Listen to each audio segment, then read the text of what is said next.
에스겔 37장 1절로 13절까지 제가 봉독하겠습니다.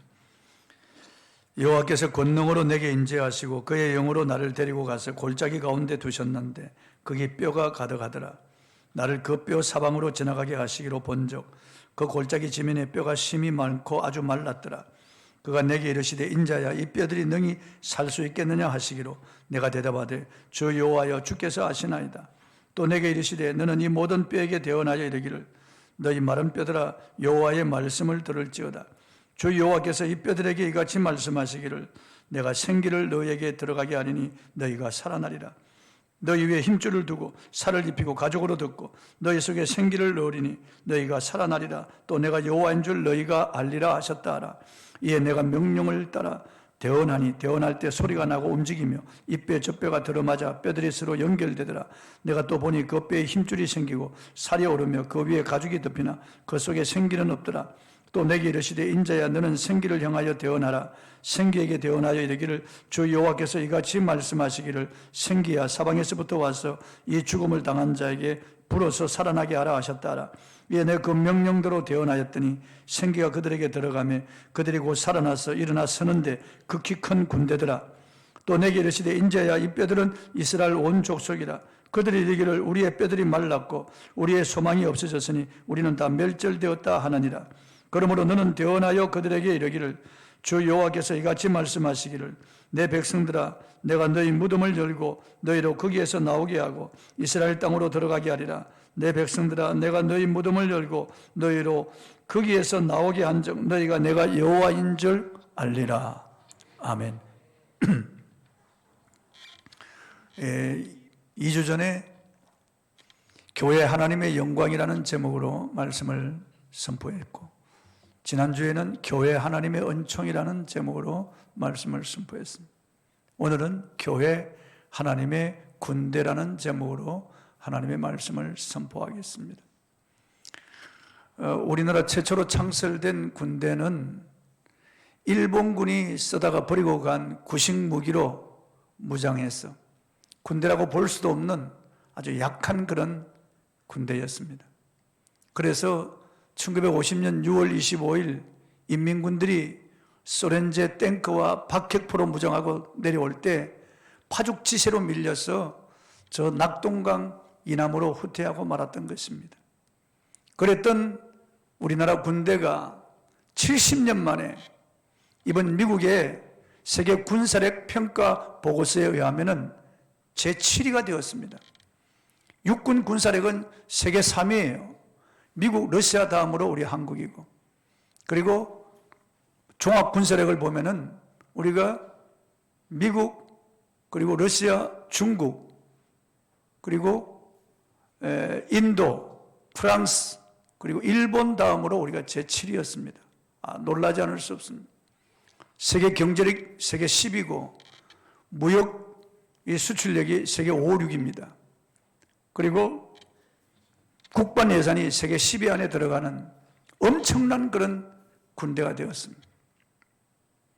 이 군대라고 하는 용어를 백과사전에 찾아보니까 합법적인 권력의 이름으로 다른 정체, 즉 다른 국가를 상대로 전투를 벌이도록 구성된 군사 조직이라고 되어 있습니다. 또 군대는 평화시에 국민의 부름을 받고 소집되어서 훈련을 받아 국민들의 재산과 안전 그리고 질서를 보존하는 무력 집단이라고 볼 수가 있습니다. 그런데 오늘 구약 성경에 하나님께서 이스라엘 백성들에게 여호와의 군대라고 명하시고 하나님의 군대라고 명하셨습니다. 이스라엘 백성을 내 군대 혹은 여호와의 군대라고 명한 그런 대목이 많이 기록되어 있습니다. 그 당시 이스라엘은 애굽의 노예였지만은 하나님은 그 이스라엘 백성들을 향하여 여호와의 군대라고 명하셨던 겁니다. 출애굽기 12장 40절에서 42절을 보겠습니다. 시작. 이스라엘 자손이 애굽에 거주한 지 430년이라 430년이 끝나는 그날에 여호와의 군대가 다 애굽 땅에서 나왔은즉 이 밤은 그들을 애굽 땅에서 인도하여 내심으로 말미암아 여호와 앞에 지킬 것이니 이는 여호와의 밤이라 이스라엘 자손이 다 대대로 지킬 것이니라. 하나님은 이스라엘 백성들을 여호와의 군대라고 부르셨지만은 사실 이스라엘 백성들은 애굽의 노예였습니다. 군인이라면 반드시 무장해야 할 무기도 없었습니다. 아니 무기가 있다고 할지라도 무기를 사용할 줄도 모르는 그런 사람들이었습니다. 이스라엘 백성은 그 조직도 없고 계급도 없었어요. 이스라엘 백성은 군사훈련을 받은 적도 없고 감히 애굽의 군대와 맞서서 싸우려는 생각조차 하지 못했던 흑수아비와 같은 그런 사람들이었습니다. 그들은 오랫동안 노예 습관이 몸에 배어있던 사람들입니다. 그저 애굽 사람 그들의 주인이 시키는 대로 일하고 그냥 살기 위해서 먹고 또 일하고 그랬던 사람들이에요. 스스로 단체를 만들어서 무엇을 해본 적이 없는 사람들입니다. 힘도 없고 희망도 없이 그저 하루하루 그냥 살아가는 그런 사람들에 불과했는데 이런 사람들을 향하여 하나님은 여호와의 군대라고 부르신 겁니다. 군대라고 하는 말은 히브리어로 체바오트인데 야훼 체바오트, 만군의 여호와라고 하는 이름이 여기서 나왔습니다. 즉 그들은 지금 힘도 없고 무기도 없고 조직도 없고 싸울 만한 그런 의욕도 없는 그야말로 흑수아비의 오합지졸에 불과한 사람들이지만은 하나님의 백성이고 하나님이 그들 가운데 계시기 때문에 그들은 승리할 수밖에 없다는 거죠. 이런 연약한 이스라엘 백성들이지만은 그 누구도 이들을 건드릴 수 없다는 거죠. 그 누구도 이들을 대적할 수 없는 것은 그들의 힘이나 그들의 무기나 그들의 전술 전략이 아니고 하나님이 그들 가운데 계시기 때문이라는 거죠. 오직 하나님 때문에 그들은 승리한다는 것이에요. 그래서 여호와의 군대라고 부르는 거예요. 힘도 없고 연약하고 무기도 없고 계급도 없고 전술도 없고 훈련도 없고 싸워본 경험도 없는 그런 사람들이지만은 하나님이 그들의 왕이시고 그들의 사령관이기 때문에 그들을 여호와의 군대라고 부르는 것입니다. 실제로 역사 속에서 이런 일이 일어났습니다. 출애굽기 17장에 보면은 이스라엘 백성들이 이제 출애굽하여 막 르비딤이라고 하는 곳에 왔는데 아말렉이 쳐들어왔어요. 이 아말렉은 유목민족으로서 아주 호전적이고 악한 그런 민족이에요. 이 아말렉 족속들은 강한 무기로 무장한 그리고 훈련을 받아서 전쟁에 아주 능한 그런 군대를 가진 그런 족속들입니다. 그들이 갑자기 이스라엘을 향하여 쳐들어왔기 때문에 이스라엘은 방비할 수도 없는 거죠. 이스라엘은 무기가 없었어요. 그때요. 무기 있다고 하는 것은 낫이나 괭이나 삽 같은 그런 것들밖에 없었어요. 그런데 어떻게 이 아말렉 족속과 싸워서 이길 수 있습니까? 그러나 저들이 쳐들어오기 때문에 당할 수는 없잖아요. 그래서 여호수아가 이스라엘 남자들을 이끌고 그들을 마주 나갔어요. 싸우기 위해서. 모세는 하나님의 지팡이를 손에 잡고 산 꼭대기에 올라갔습니다. 아론과 훌이 그 뒤를 따라 올라갔습니다. 그 산 꼭대기에 있어서 들판에서 전쟁하는 그 이스라엘 군인과 아말렉을 바라보면서 모세가 손을 들고 기도하는 거예요. 제가 그 르비딤에 가서 그 산 꼭대기에 올라가서 이렇게 내려다 보았어요. 아주 넓은 들이 펼쳐져 있는데 거기서 지금 아말렉과 이스라엘이 접전을 벌이는 거죠. 모세의 손이 올라가면 이스라엘이 이기는 거예요. 아니 이런 오합지졸 같은 이런 한 번도 싸워본 적이 없는 이런 사람들이 그 무기도 아닌 것을 가지고 아말렉을 이기는 거예요. 그런데 모세의 손이 내려오면은 아말렉이 오히려 이기는 거예요. 이스라엘이 패하는 거예요. 이 광경을 지켜본 아론과 훌이 돌단을 쌓고 거기 모세를 앉힌 다음에 자기들이 모세의 양팔을 잡고 모세의 팔이 내려오지 않게 하고 같이 합심해서 팔을 맞잡고 기도하기 시작하자 이스라엘이 아말렉을 쳐서 진멸한 겁니다. 그러니까 여러분 하나님이 그들과 함께 하시기 때문에 하나님이 이기게 하시는 거예요. 하나님이 승리를 하시는 거예요. 사무엘상 7장에 보면은 이스라엘 백성들이 미스바에 모여 있을 때 블레셋 군대가 쳐들어왔습니다. 그들은 강한 무기를 가지고 있고 많은 수의 군인들, 훈련받은 군인, 이건 이스라엘 백성들은 그냥 아무것도 없어요. 그런데 하나님께 부르짖어 기도했습니다. 그러자 하나님이 우리를 바라여 블레셋을 다 물리치는 거죠. 잃어버린 땅을 다 찾습니다. 이것은 하나님의 군대, 하나님이 그들의 하나님이고 그들 가운데 계시기 때문에 그들을 건드릴 수 없는 거예요. 하나님이 개입하시면은 반드시 승리를 가져온다는 거예요. 다윗은 전쟁터에 나가보았습니다. 블레셋 장군 골리앗 때문에 이스라엘 군인들이 다 언덕 밑에 숨고 토굴에 숨어 있는 거예요. 전의를 상실한 채로 숨을 죽이고 그들은 기가 죽어서 나가서 싸울 엄두조차 못 내고 있는 거예요. 그런 이스라엘 백성들, 그런 비겁한 자들을 향하여 다윗은 하나님의 군대라고 명합니다. 사무엘상 17장 26절을 읽어보겠습니다. 시작. 다윗이 곁에 서 있는 사람들에게 말하여 이르되 이 블레셋 사람을 죽여 이스라엘의 치욕을 제거하는 사람에게는 어떠한 대우를 하겠느냐. 이 할례 받지 않은 블레셋 사람이 누구이기에 살아계시는 하나님의 군대를 모욕하겠느냐. 어린 다윗이 물맷돌 5개를 가지고 나갑니다. 제구에 하나를 끼워서 흔들어서 던졌는데 골리앗의 이마에 박혀서 골리앗이 쓰러지고 달려간 다윗은 골리앗의 칼을 빼서 그의 목을 칩니다.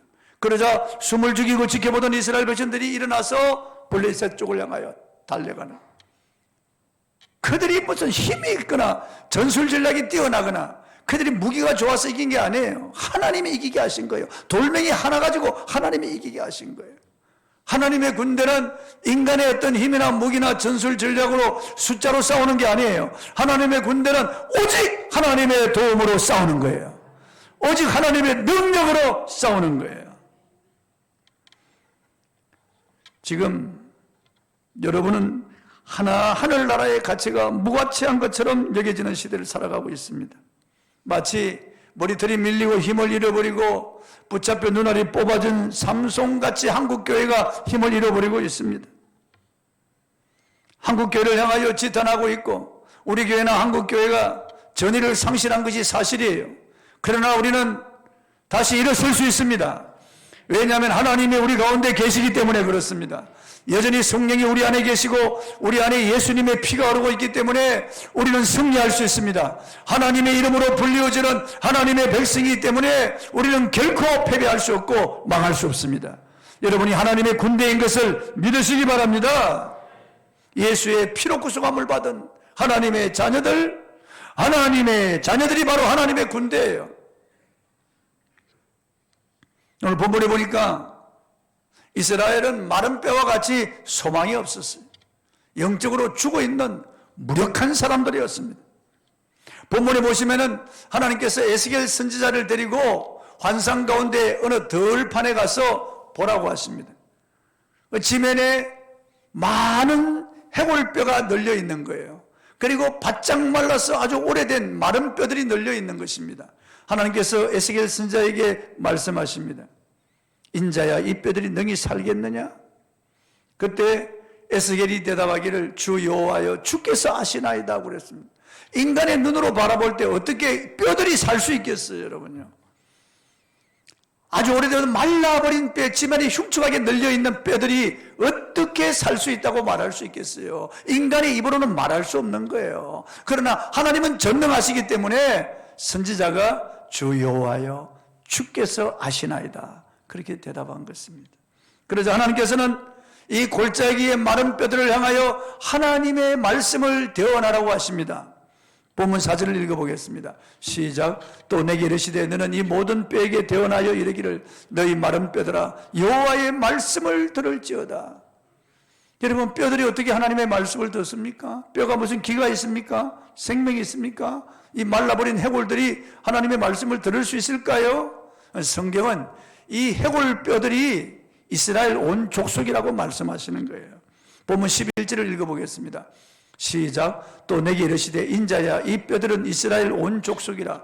그들이 이르기를 우리의 뼈들이 말랐고 우리의 소망이 없어졌으니 우리는 다 멸절되었다 하느니라. 이스라엘은 바벨론과의 전쟁에서 완전히 멸망하고 말았습니다. 예루살렘은 다 불타고 파괴되고 예루살렘에 있는 하나님의 성전은 완전히 다 파괴되어 버리고 말았습니다.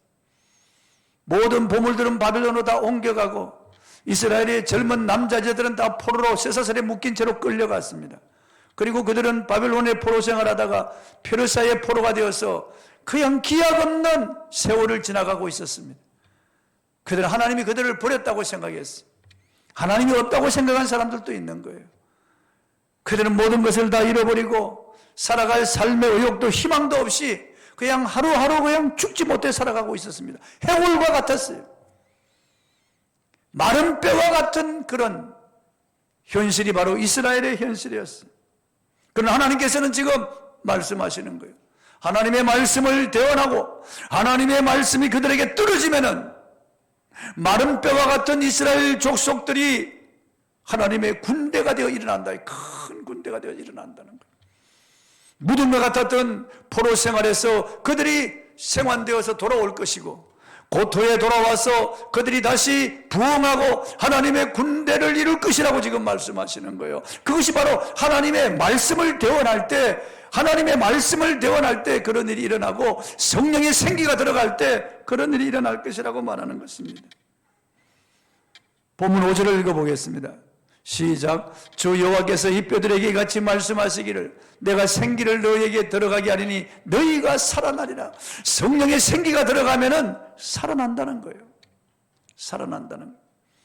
그 7절 8절에 보면은 에스겔이 하나님의 말씀을 대언하니까 뼈들이 벌떡벌떡 일어나가지고 서로 연결되니 드그덕 골격으로 맞추고, 그리고 또 말씀을 대언하니까 힘줄이 오르는 거죠. 또 말씀을 대언하니까 살이 차오르고, 또 말씀을 대언하니까 가죽이 덮이는 거죠. 그리고 하나님의 말씀을 대언하여 생기로 사방에서 불어와 이 사망을 당한 자에게 들어가라니까 그 해골들이 군대가 살아나서 군대가 되는 거죠. 극히 큰 군대가 되는 거죠. 본문 10절입니다. 읽어보겠습니다. 시작. 이에 내가 그 명령대로 대언하였더니 생기가 그들에게 들어가매 그들이 곧 살아나서 일어났었는데 극히 큰 군대더라. 하나님이 하신 거예요. 하나님이 하신 거예요. 하나님이 바벨론을 멸망시키고 고레스 왕의 칙령을 통해서 이스라엘을 돌아가게 하는 거예요. 곧들어. 그래서 1차 포로기한, 2차 포로기한, 3차 포로기한을 통해서 고국으로 돌아온 그들은 느헤미야의 인도를 따라서 성벽을 다시 재건하고, 그리고 학개 선자의 동네와 스룹바벨, 여호수아 같은 이런 사람들에 의해서 성전이 건축됩니다. 그리고 에스라 이런 선자들을 통해서 하나님의 말씀을 대언할 때 큰 부흥이 일어납니다. 수문박 광장에 큰 부흥운동이 일어나고 이스라엘 백성들이 하나님의 군대로 다시 서는 거예요. 놀라운 일이 일어난 겁니다. 하나님이 말씀하신 대로 그들이 하나님의 군대가 되어 희망도 없이 살아갈 의욕도 없이 무력감에 빠져서 하루하루 죽지 못해 살아가는 그들이었는데, 과연 말씀하신 대로 하나님의 말씀을 대언하고 성령이 역사하자 그들은 큰 군대를 이루었어요. 우리나라도 마찬가지입니다. 조선시대 말기에 우리나라 모습은 마치 말라버린 해골과 같았습니다. 구한말 우리나라에 파송된 선교사님들이 남긴 기록들이 있는데, 캐나다의 의료 선교사인 샤우드 홀은 이렇게 말했습니다. 서울은 내가 본 도시 중 가장 더럽고 보잘것없다. 거리의 더러움은 말하지 않는 것이 좋겠다고 그랬어요. 미국의 의료 선교사인 호로스 알렌은 서울을 보고 이렇게 말했습니다. 사람들이 이런 환경에서 생존하고 있다는 것이 놀라울 따릅니다. 숨을 쉬며 지나가기가 무척 어렵다고 했습니다. 알렌이 한국으로 오기 전 미국에 살 때 미국 뉴욕은 지하철이 다녔습니다. 지금부터 130년 전에 뉴욕에 지하철이 다녔습니다. 그리고 지상에는 전차가 다니고 여러 자동차들이 물길을 이루어 지나다녔습니다. 밤에는 전기불이 휘황찬란하게, 그리고 빌딩과 아파트가 들었었어. 아주 화려한 그런 도시 문명을 가지고 있어요. 그런 곳에 살다가 이 조선 땅에 와보니까 상수도 시설도 없고 하수도 시설도 없고 화장실도 전부 푸세식이고 쓰레기 하치장도 없고 수집소도 없이 길바닥에는 막 쓰레기 태우는 냄새, 더러운 쓰레기와 아이들이 아무 곳에나 변을 봐서 온 거리에 똥과 오줌이 그냥 널려져 있고 청계천에 더러운 이런 분뇨들이 흘러가고 있는, 악취가 코를 찌르는 이런 조선 땅. 여인들과 아이들은 사람 취급을 받지 못하고, 여인들은 배우지도 못하고 호직에 오르지도 못하고, 그야말로 인간 이하의 삶을 살아갈 수밖에 없는 이런 조선은 몇몇 양반들의 나라고, 서민들은 보릿고개 초건 목표로 살아갈 수밖에 없는 너무나 비참하고 끔찍한 관계. 전염병이 한번 돌면은 그냥 수십만 명이 죽어가는 거예요. 평균 수명이 43세밖에 되지 않는 이 지구상에서 가장 비참한 나라 조선 땅. 마른 뼈와 해골 같은 그런 나라였습니다. 그런데 1885년 4월 5일 감리교 선교사 아펜셀러와 장로교 선교사 언드우드가 이 두 사람이 인천 제몰포에 발을 디뎠습니다. 하나님 앞에 무릎을 꿇고 기도하기를 이렇게 기도했습니다. 무덤의 빗장을 산산히 부수고 부활한 주께서 이 나라 백성들이 얽매여 있는 굴레를 끊고 그들에게 하나님의 자녀가 누리는 빛과 자유를 허락해 주시옵소서. 그렇게 기도했어요. 그리고 이들이 이 조선 땅에 복음을 전하기 시작했습니다. 하나님의 군대가 세워지기 시작했어요. 세문안교회, 성동교회, 연동교회 이런 교회들이 세워지기 시작했어요. 그리고 강혜원 같은 이런 의료기관이 세워지고 이화학당, 배제학당 같은 이런 학교가 세워지면서 이들에 의해서 이런 여자아이들이 머리를 딴 여자아이들이 촌총걸음으로 학교에 가서 공부하기 시작했어요.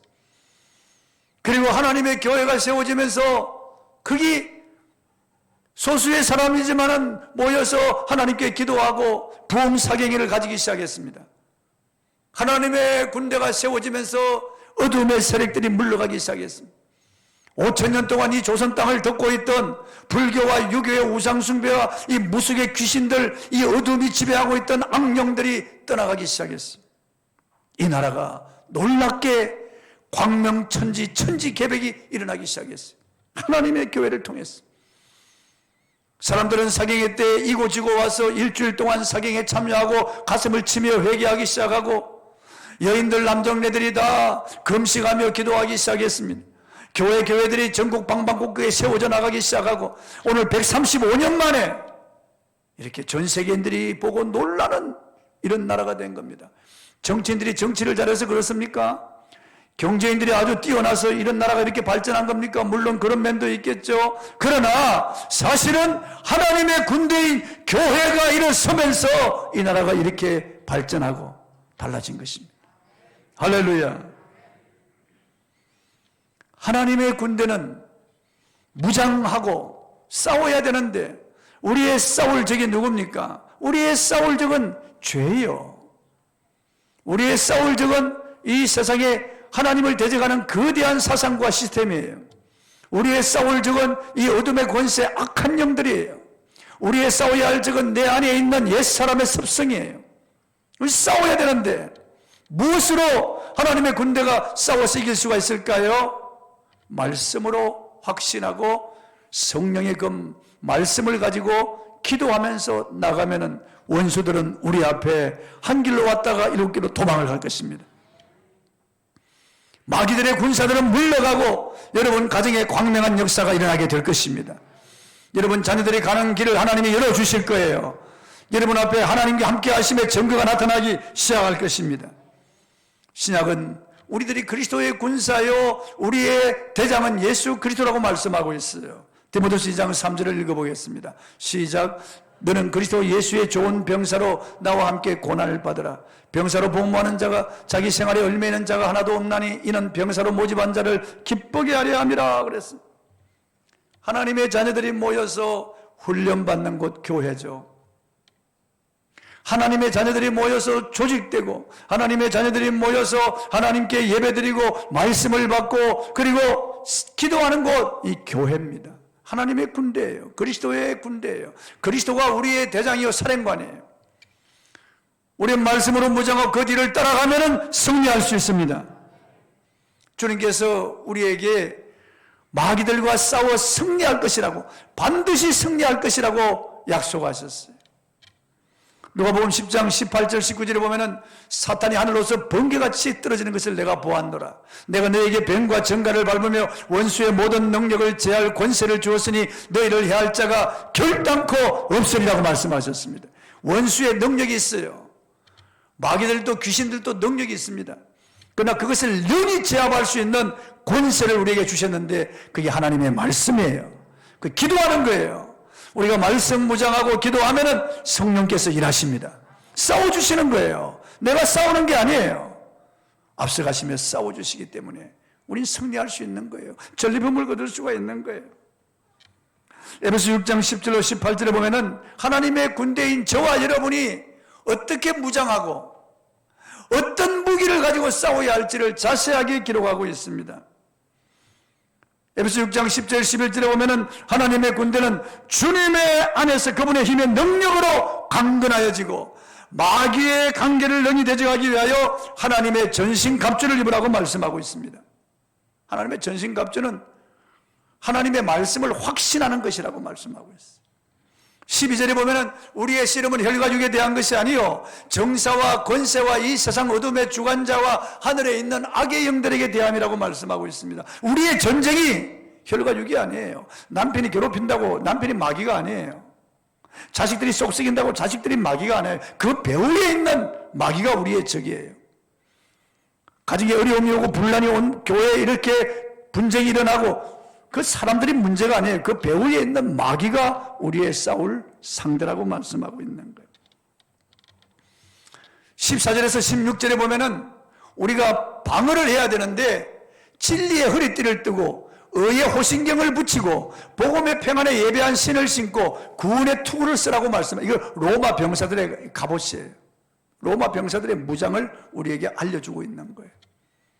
진리의 허리띠를 띠라. 하나님의 말씀에 확신 가지고 내가 의롭다함을 받았다. 호신경을 붙이고 평안의 복음에 예배한 신을 신고 전도하고 구원의 확신을 가지라는 거죠. 그러면서 공격용 무기는 딱 하나예요. 성령의 금 곧 하나님의 말씀을 가지라고 말씀하고 있어요.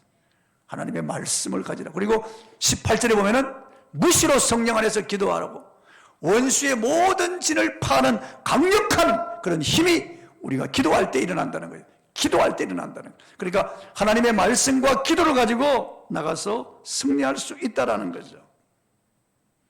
여러분, 하나님의 말씀이 얼마나 능력이 있는지 알 수 없어요. 요한복음 1장 1절로 3절에 보면은 태초에 말씀이 계시니라. 이 말씀이 하나님과 함께 계셨고 이 말씀은 곧 하나님이시니라. 만물이 그로 말미암아 지은 바 되었으니 지은 것이 하나도 그가 없이는 된 것이 없느니라고 말씀하고 있어요. 즉 이 우주 만물을 창조한 것은 하나님의 말씀이라는 거예요.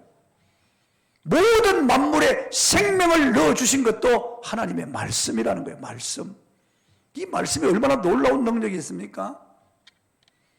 우리는 하나님의 형상을 따라 하나님의 모양대로 지음을 받았기 때문에 비록 타락한 인간들도 말의 능력이 있는 거예요. 하나님의 말씀에 창조적인 능력이 있고 생명이 있기 때문에 그 말씀으로 창조된 저와 여러분, 우리 인간의 말에도 능력이 있는 거예요. 전에 제가 몇 번 말씀을 드렸습니다만 MBC 텔레비전 방송국에서 9시 뉴스팀이 밥 10개를 만들었습니다. 유리통에다가 밥 10공기를 만들었어요. 5개 거기다가 하나는 축복하라고 그러고 하나는 저주하라고 그러고 각 부서에 나눠줘서 계속 며칠 동안 하나는 축복하고 하나는 저주했어요. 저주한 밥은 시커멓게 썩어버렸습니다. 악취가 나고. 축복한 밥은 구수한 누룩이 되었어요. 완전히 달라졌어요. 인간의 말에도 놀라운 능력이 있다는 거죠.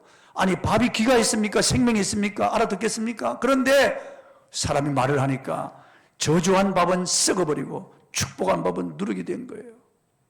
제가 국민일보에서 봤습니다. 내가 놀랐습니다. 한 부대의 부대장이 각 소대에다가 화분을 2개씩 나누어 주었어요. 하나는 축복하고 하나는 저주하라고 했습니다. 그런데 이 실험에 놀랍게도 저주한 화분의 꽃은 말라서 죽어버리고 축복한 꽃은 아주 아름답게 피었어요. 그 칼라 사진과 함께 국민일보에 나와 있는 것을 제가 보았습니다. 인간의 말의 능력이 얼마나 놀랍다고 하는 것이에요.